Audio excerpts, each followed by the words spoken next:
Good evening, and welcome to the Thursday Camera Artist Guild Critique. I am your host, George DeLoache. I'm a portrait artist and photographer's coach, and this is where we help photographers learn to master the photographic arts.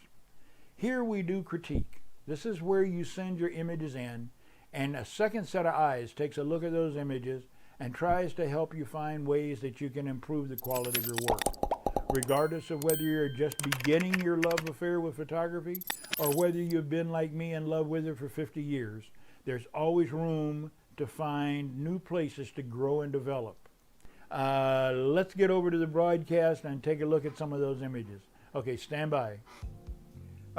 Enoch Purnell, you're kind of rocking it on this one, Enoch. I like it. I like the head toss. The pose is nice. Lighting is strong. Everything is good about it. The only thing I see right here is in the upper camera left, there's a camera flare coming in from that kicker light that's illuminating the back of her hair. You got to handle this with one of three ways. Either it's going to be a grid, which will block the light from coming directly towards the camera but still illuminate the subject. Barn doors, which are a little more difficult to operate with in this close of an environment, or a gobo or flag that is a separate dark sheet of material, cardboard, or an actual physical you pay for Matthews or Mo Richards or something like that flag that will block the light from the light coming into the camera.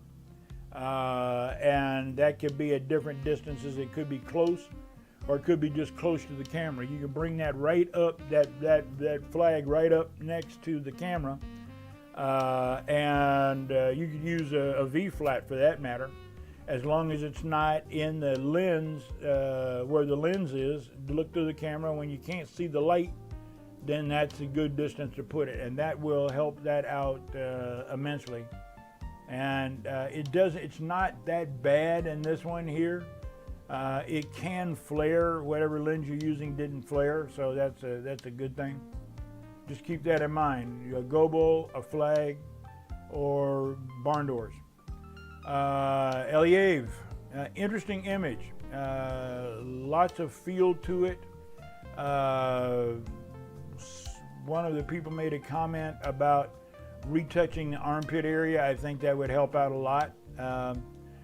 I personally would like to see a little more fill light in there. That's just my own personal feel, but I like what you're trying to do, and I like the feel of it. You got a good lighting angle. It is difficult to pull off a camera angle when working on a female model when you're lower than the face. You are pulling this one off to a degree. I think you may want to consider raising the camera angle a little bit, but that's, again, those are all aesthetic values. Your exposure is where it needs to be, and you didn't crop off the elbow. You got close, but you didn't crop off the elbow. Okay, Diana Rutger, girl, you just really are out there pushing it. I have to commend Diana because she tries everything. She pushes the envelope constantly. She is always experimenting on new stuff, and this is light painting, and you pulled it off. I mean, like, I love the little light circle back here on the tree, and the little light circle over there, and the time of day, and then it must have been four pops, maybe 6, that you did with your strobes, but nice. Everything, composition is strong. Very nice image, Diana. Congratulations. Okay, Daryl Jarman, and Daryl stepped out of his normal studio photographer and moved into editorial, and so we are looking at editorial and commercial, and nice. All the lines are straight, which is something that I'm always looking at. At least I believe they are. They look straight to me. It's a little difficult. There is some perspective change because you're down looking up. You can stretch that a little bit with transform, or I own a PC lens, a parallax correction lens, and a shift lens, and it's really cool for that. It would just keep those lines perfectly straight. But well done. I love the feel of it. I love the composition. I kind of would like to see a little more space camera left. Just pull that scaffolding off the edge of the page just a little bit, and that would, I mean, I know you're dropping the guys right in there on that 1/3 compositional line, and that's strong, but I just wonder if there's just a little bit more sky on the other side. But still, I really like the way it's done. I've done some construction photography like that, and it's an interesting and challenging thing because you're working with a high noon time of day usually, and you got it. You carried it off well. And now you're back in your element doing portrait. This is again Daryl Jarman, and love the expression. The lighting is great. The pose is strong. Everything is nice about it. A little bit bright on this back column, but since you are using available light, there's not much you can do to tone down that column at all, because you're stuck with either overexposing her or and to drop that column down. So you did the best you could with it. You placed her in a really strong position.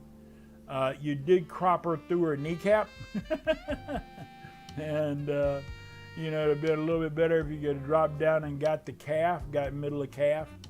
I think that would have helped out, refined it a little bit more. But you know, Daryl's an excellent photographer, so you know, I make my comments just simply as a fellow photographer sharing an opinion. And Charles McLean. Okay, Charles, nice model, interesting surroundings. They all kind of work together. I wonder if you could not have pulled her off of the bamboo a little bit more and angled her a little more against the yellow. I think that because there's a lot of stuff going on there in the background, so she kind of gets lost over here, and you would see her with the, I like the way this whole side is separating here. Your exposure is dead on the money. Skin tones look fabulous. Her pose is fine. So it's just refining the background a little bit. And I know you're probably just searching for places to photograph when you have a model and you're in a location, so you look for the best you can get. And this very well may have been the best, but it's well done. It's executed well. Thanks, Charles. And here's Charles McLean one more time. And I love the idea, the bride in the mirror. That's great. There are, I don't know how. I think I would have got her. You may have just been grabbing the photograph as it happened, but this bottle in her hand of lotion or whatever it is, I don't think it adds anything to the bridal image. Now, I like the mirror, I like the light in there, and then I am assuming this is the bouquet. It is out of focus. Get it out of the shot. It would be better if she was holding it and not the bottle. And you just have to direct them to do that. Hey, you look at it and it comes up, man, that's a great shot. Let's just do this, you know, and take a couple of minutes and say, here, let me take that bottle and put it over here and grab a hold of the bouquet and hold it right there, and then look there and think beautiful thoughts. But I commend you for thinking and seeing something unusual and working with it. Okay, now I'm going to butcher this name. I believe it's Benoit. It's B-I-N-A-U-X. I believe it's Benoit Lenore. So if I butchered your name, please talk to 𝐥𝐤𝐤𝐤. I've been butchering his name for years. But interesting photograph. This one works. It can be a struggle, but it works on this one with the pose and the look. this kneecap coming directly into the camera is a little rough. I think I would have gone for a more of a turn of her torso so that that knee was not pointed directly into the camera. That keeps that knee from looking bigger than her head, because you're looking, you know, it's closest to the camera. Same principle as Gary Duncan and the golf clubs. That golf club looked huge because of how close it was to the camera. So change that position a little bit, and that will strengthen it up. But your exposure is on, and skin tones look good. This one shows just exactly what I'm talking about. You have the thigh going across camera angle, so the thigh and the calf all look good, and she looks fine. You know, what can I say? There you go.